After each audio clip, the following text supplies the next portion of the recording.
Hi. Okay. My question is, are you a classical theist or? Yes, I am. Oh, okay. Yeah. Can you, if you want to, you don't have to, but can you give an argument that God exists?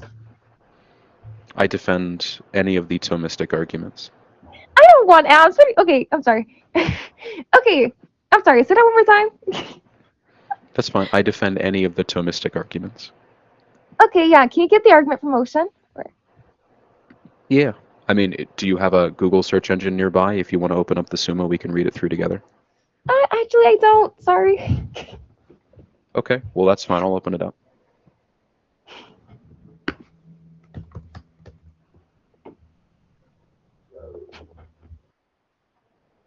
Are you familiar with the Summa? Or, I haven't had a chance to read it. I've been reading other stuff, but I am familiar with, what's inside of it. Yeah. okay. Well, I can read the whole thing, or we can take it sentence by sentence. What do you want me to do? I think you should just go to a part that's just gonna describe his argument for motion. I don't have yeah, just go to a part in the Summa. I'm just gonna talk about his argument for motion. I don't really want to go through the whole thing, just the motion argument. So you'd like to go through the argument, but not the whole argument? Well, I don't think the Summa is just for the argument of for motion, right? Oh yeah, I'm not Um, going to read you the entire Summa. oh, then yeah, sure, just yeah. What I mean is, do you want me to read the entire section on the first way, or do you want me to pause after each sentence and let you respond? Oh, you can read the whole thing. Yeah, go ahead. Okay. The first and more manifest way is the argument from motion. It is certain and evident to our senses that in the world some things are in motion. Now whatever is in motion is put in motion by another, for nothing can be in motion except it is in potentiality to that which towards it is in motion, whereas a thing moves inasmuch as it is an act. For motion is nothing else than the reduction of something from potency to act. But nothing can be reduced from potency to act except by something in a state of actuality. Thus, what is actually hot, as fire, makes wood which is potentially hot to be actually hot, and thereby moves or changes it. So that's the first part of it. So what do you have to say about that? I mean, one thing I would say is, I do hold like a B theory of time, right? So when he says motion is put in motion by another, I would Hmm? I would say I would disagree with that.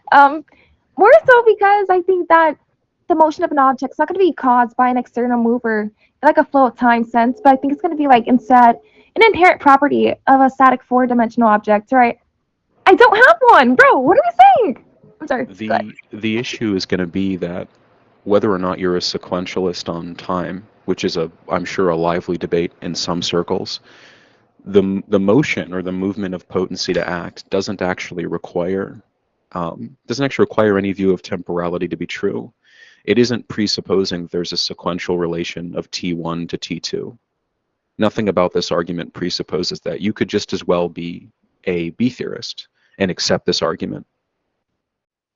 Well, I don't think so because we can't account for like causality and change, right? So I mean, I wouldn't like for example, like if it's like a ball, like an eight ball, a ball hitting an eight ball, right? It's not gonna be a present event like causing a future event. You understand what I mean? You know B theory, right? I don't have to like go through it, but obviously, like it wouldn't account for causality and a change. So I think it's It's not kind of obvious to me self-explanatory. why causation is necessarily sequential in the way that you're describing it. Like like Okay, what kind of causation? Like there's efficient, there's formal, there's sorry, what kind of sorry, causation are you saying is I'm sequential? sorry. This person in the chat. I'm sorry. Okay. Okay, so okay, Like just go let's reading. just take like material. Can I give you an example?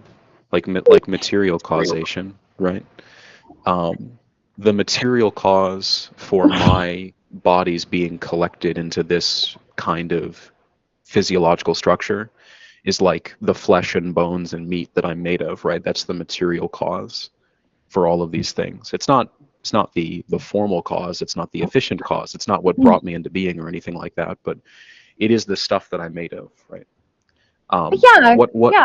What is it about material causation that requires sequentialist view of time? Well, what I'm saying is like obviously from your view, pretty sure you're gonna hold some like eighth time or whatever, right? Obviously from your view, you would say I'm like a actually not an process. atheist.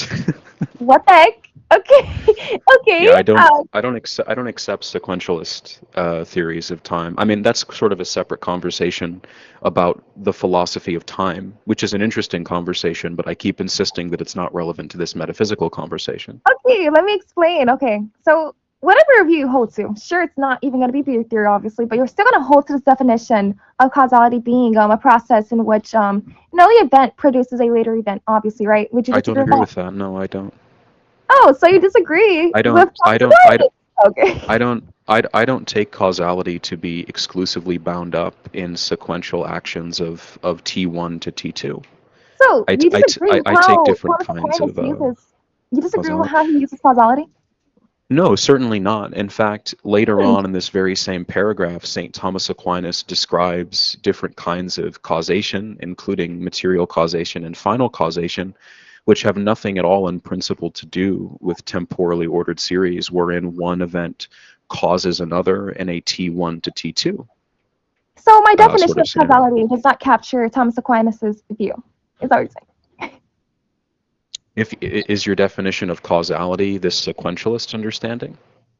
I'm pretty sure, yeah. I'm just defining it as a process in which an early event is producing a later event. That's really it. Oh, got you. Yeah, no, I think that would be sufficient for some kinds of causes for St. Thomas Aquinas, like for example, efficient causes, but that wouldn't be sufficient for formal causes, that wouldn't be sufficient for final causes, that wouldn't be sufficient for material causes. Okay, I go ahead. Keep reading. Well, I guess do you concede then that it's not the No, case actually, that causality always requires temporally ordered series? that wasn't what I was saying. I was just describing Thomas Aquinas's view on his dynamic time theory, obviously, right? Where does St. Thomas Aquinas say that all causality is temporal?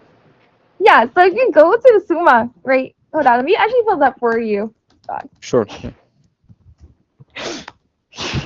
hold on.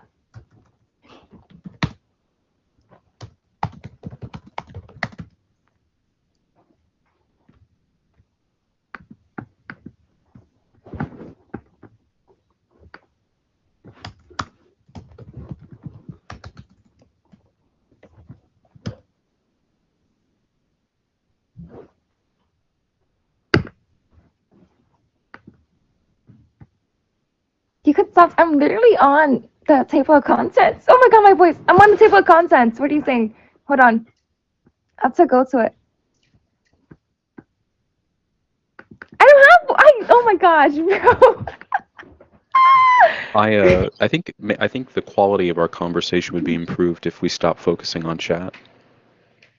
I would just turn I it don't off if you think it can. matters, right? I don't think it matters. Anyways, yeah. So basically, if you go to hold on, wait. Okay, yeah. You can just So read it there's aloud. I trust that you're reading it correctly.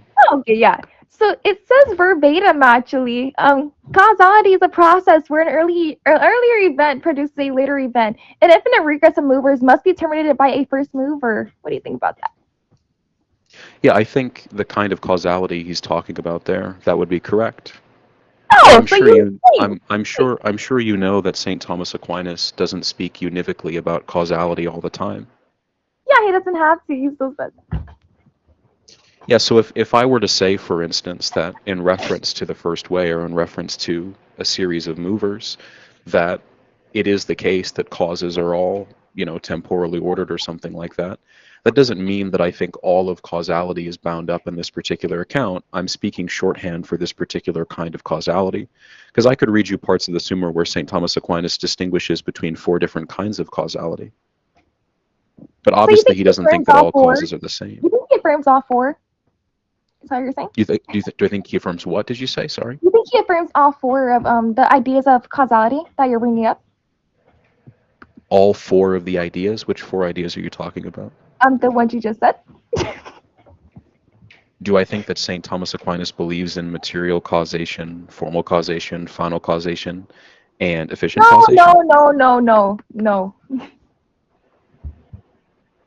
Well, then what are you talking? Because that's what I was talking about. What are you talking about?